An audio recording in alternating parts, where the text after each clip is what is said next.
Welcome back to Zaimis channel. My name is Zaimis Kanda. Tonight's video will be about the 2020 Formula 1 season. Wow. In 161 days, they could complete 17 races. Amazing. But they had to be stuck in a bubble due to the global pandemic. So, I'm not going to tell you what is the global pandemic. Everyone knows. So, if you guys don't know, go Google it up. So, yeah, back to my video. So, they managed to complete all the 17 races. There were two races that was reintroduced back into the calendar. The first one was the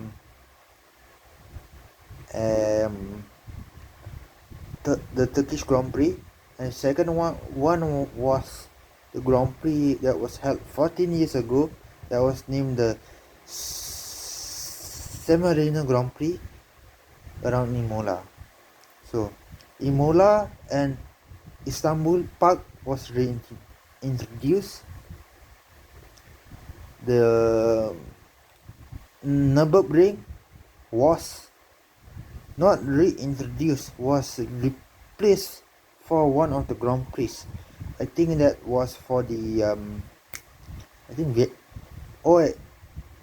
it was a replacement for the Vietnam Grand Prix that F1 couldn't hold due to the global pandemic. So yeah. So a majority of their races were in around Europe. Then towards the last 4 races, the Turkish Grand Prix, Bahrain, Shakir, and Abu Dhabi was in Asia. Istanbul is actually a part of Asia. Turkey is the only country that has that is in the European continent and the Asian continent. All the other countries,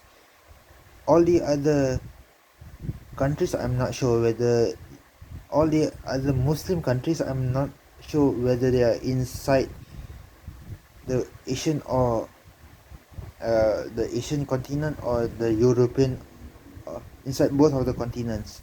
But Turkey is the only Grand Prix that is held in the Asian side, not in the European side of Turkey. So Turkey is in two different continents, the European and also the Asian continent. I'm just re-emphasizing. So Istanbul Park is on the Asian side of the continent. Yeah. So it's splitted by the Bosphorus. So it was a good race. The first non-Mercedes pole of the season for the first non-Mercedes constructor to gain pole this season was Racing Point, but the first non-Mercedes pole of the season came in the season finale that was in the Abu Dhabi Grand Prix that was held last week, a couple of days before my exam. So it was a brilliant lap from Verstappen, basically, to get his third career pole position.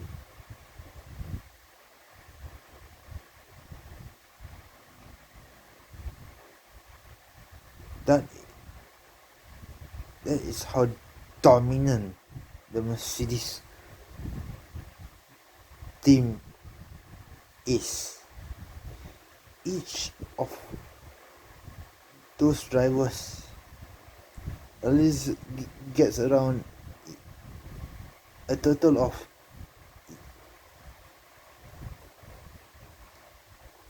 a combined total of 10 to 12 poles a season.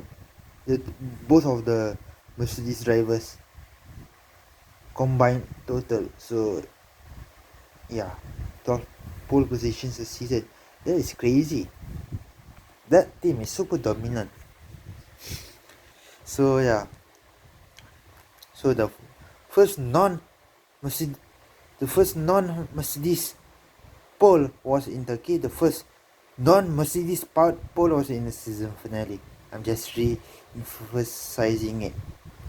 And the first Canadian since Jacques Villeneuve to be on pole position is Lance Stroll. Who will be his teammate next season? That will be answered before the end of the year. Because that question will be answered before the end of the year, because I'm going to make a video about that after all the teams has officially announced their lineup. A few days ago, they had AlphaTauri had announced their lineup. I'm not going to leak it in this video. And all the other teams also have, except for two teams that have one vacancy inside the team. So Hamilton is expected to sign. He has been dragging this issue since last year after the summer break. So yeah.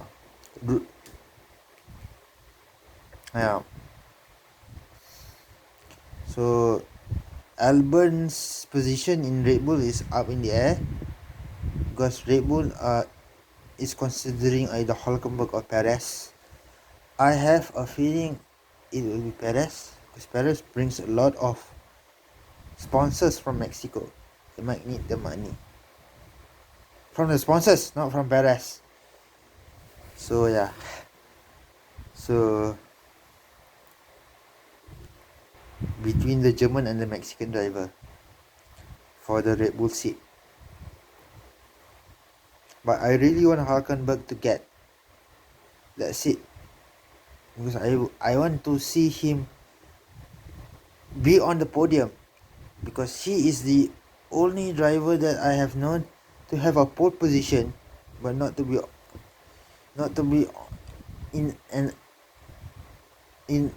on an F1 podium since he made his debut in 2010. That was in the season finale in Brazil in 2010, where he got his first and only pole position of his career.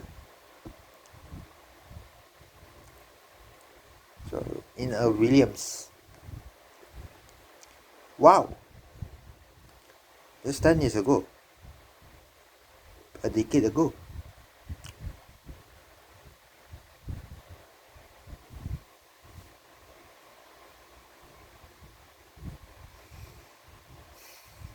Perez has got a podium and a race win, but I really want Hülkenberg to be in that seat. Not due to he can communicate in Dutch, but he deserves a podium and a race win to his name.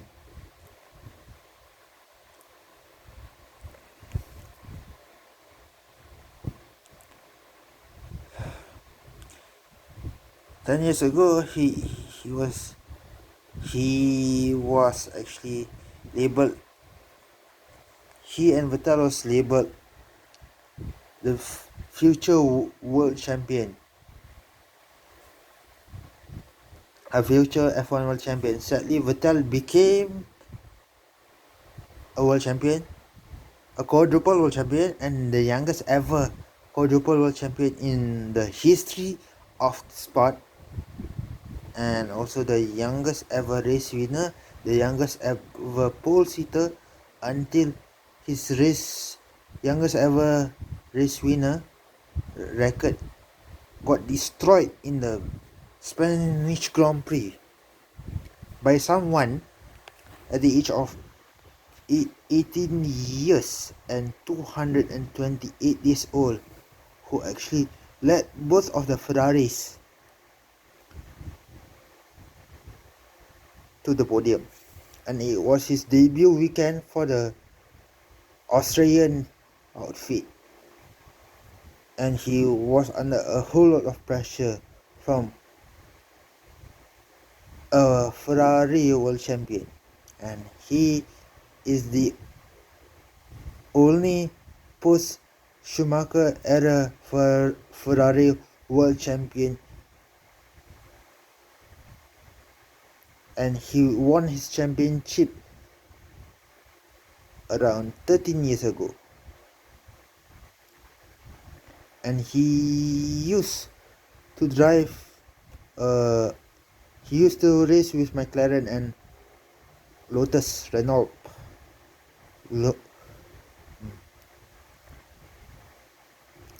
So yeah, you know who I'm talking about, right? When I said Schumacher, I'm not referring to Mick, I'm referring to Mick's father. So post Schumacher era, and he's from Finland, to say the least. And he came back to his team that he made his debut, was formerly known as Sauber Petronas F1 team back in the early 2000s. Yeah. And now is known as Sauber Alfa Romeo Racing, because I think Alfa Romeo bought over shares in the team, so that's why they call it Sauber Alfa Romeo. I call it Sauber Alfa Romeo Racing, but everyone else calls it Alfa Romeo Racing team, F1 racing team. So yep, his teammate is an Italian who should actually get a seat in Ferrari, but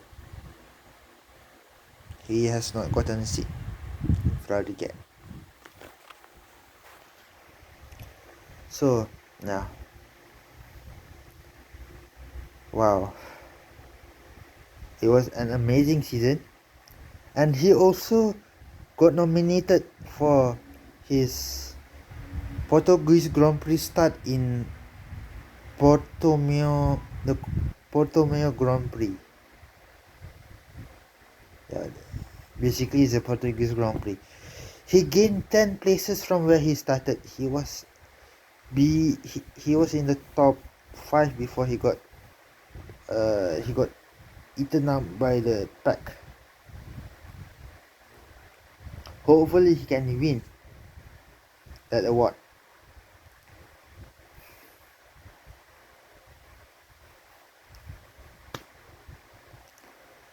Wow, it took until the final race of the season to actually get a non-Mercedes powered car to be on pole position.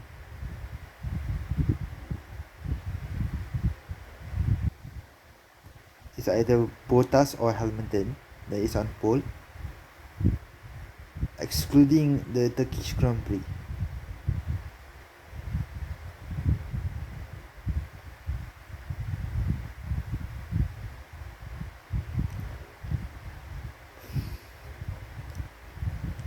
By the way, Hamilton actually won the championship by more than 100 points,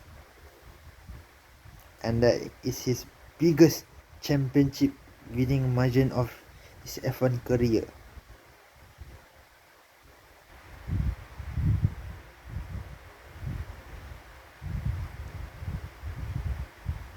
And he also beat Schumacher's record of winning 72 races in the same team. This this season. He has a total of 95 Grand Prix wins. 21 of those is coming from the apa ni? The his McLaren days, and the other 73 race wins from his current team. So he got his 91st race win at his 91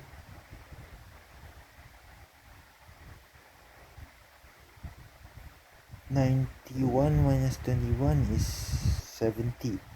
In his 70th victory for the Mercedes-Benz team. That was in Mugello, if I'm not mistaken. Yeah, 2 races later, he equaled Mugello, then Imola. He did not. 2 races later, he equaled Schumacher's record, but if you plus that with the 21 race victories that he had with McLaren, he actually had 93 wins.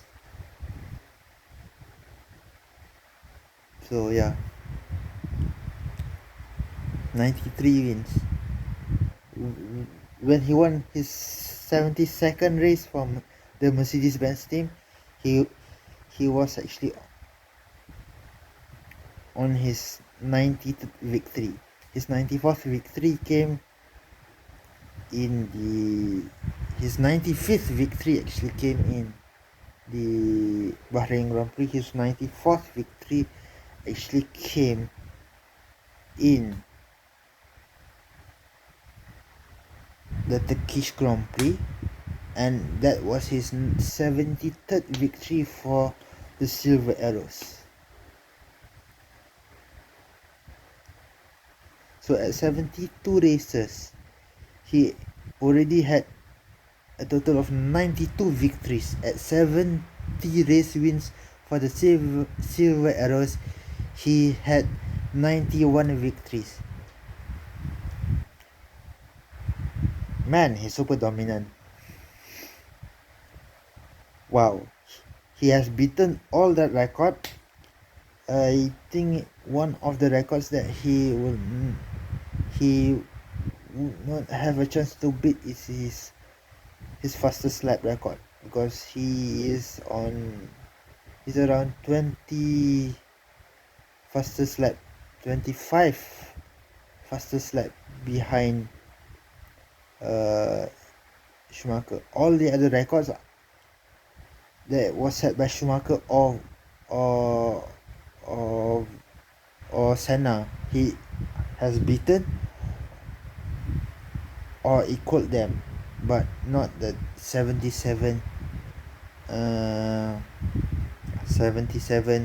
fastest lap record that was set by Schumacher. That needs a lot of beating, trust me. Not even the driver who was the last Ferrari champion could equal Schumacher's record.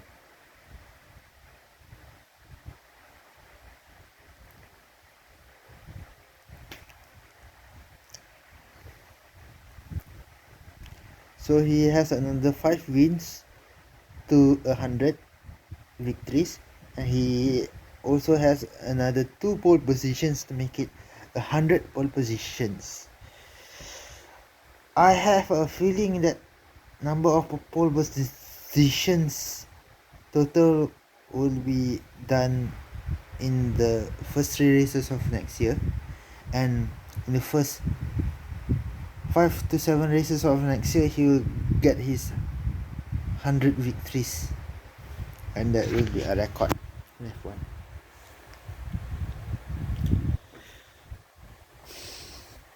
And that shows how dominant is the Silver Arrows since 2014, and not only that, how dominant is Hamilton since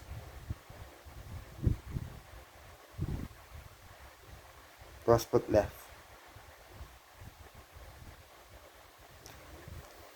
Yeah. So records are meant to be broken, as Schumacher said, and also the former Ferrari world champion from 13 years ago, also broke someone's record. Okay, someone's record of the most entries in F1 history, and also the most starts in F1 history. He beat that record in either in the Mugello, the Tuscan Grand Prix, or in the Eiffel Grand Prix. Actually, the Eiffel Grand Prix is the German Grand Prix, so yeah. I'm still referring to the same guy. So, yep. Barrichello congratulated him, and he just said, records are just records, are not important to me. That's what he said. And it's true. Records are there for people to look at and to beat, or to equal and to beat. So yeah. So he has equal and beat Rubens Barrichello's most entries record, and also most race starts record. He's on 300 something, I forgot. He's on 300 something. This guy I'm referring to is, as you guys know, in the early part of the video, yep, his race start, I think I said this, I'm just restating it. His race start in the Tuscan Grand Prix around the Scritto di Mugello, Italia, right? Got nominated for the Best Action Award for 2020 for the Formula One category. Yes. So, who is this guy? I already told him, you guys, that he is from which country is he from, right? All the countries of all the drivers I will mention except for one country, and that country I'll never mention, and that driver's name I will never mention. But this guy's name I have to mention, because I'm his,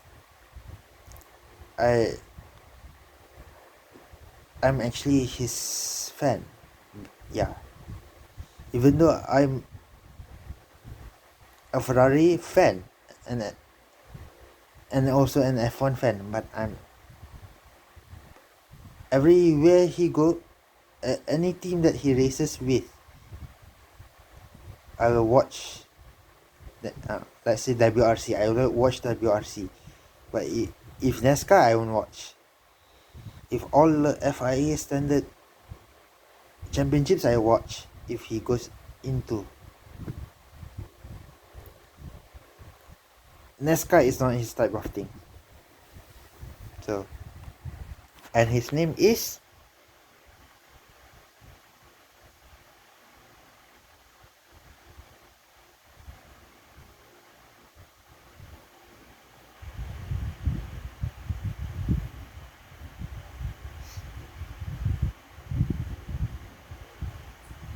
there's no drum. There's no drum in my room, so yeah. Ting ting ting ting. Kimi Raikkonen. Congratulations to him for for for beating that long-standing record since 2011, 2012, like that. So yeah, thank you.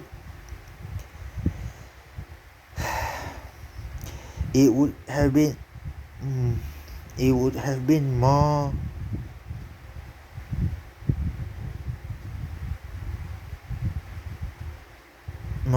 what do you call it, more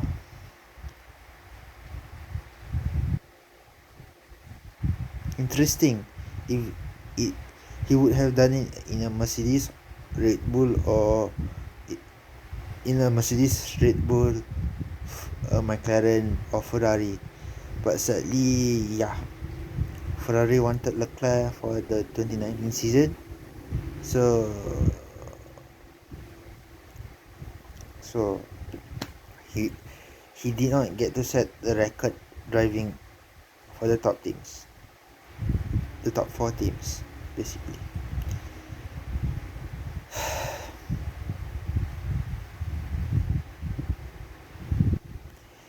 This season is Ferrari's lowest constructor finish, and also Vettel's 33 points is the worst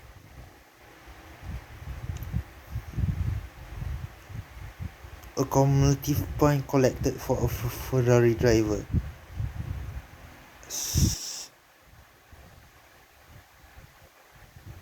so far, and he finished outside the top 10 of the driver standings.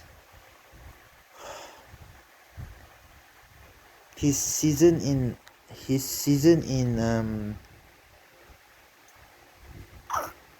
for Ferrari this year is wretched, absolute wretched, except for his I think he got a podium finish somewhere, right? Yeah.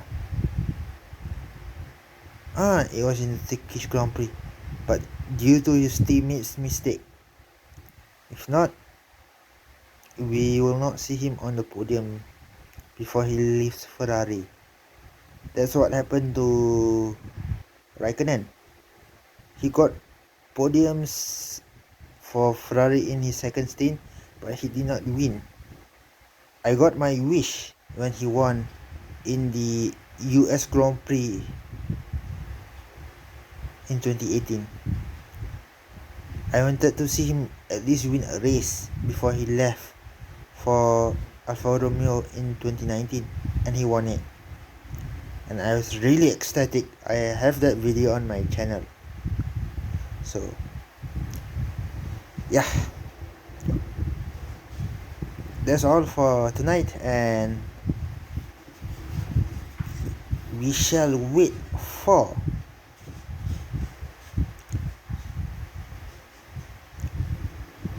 the drivers lineup to be completed before Boxing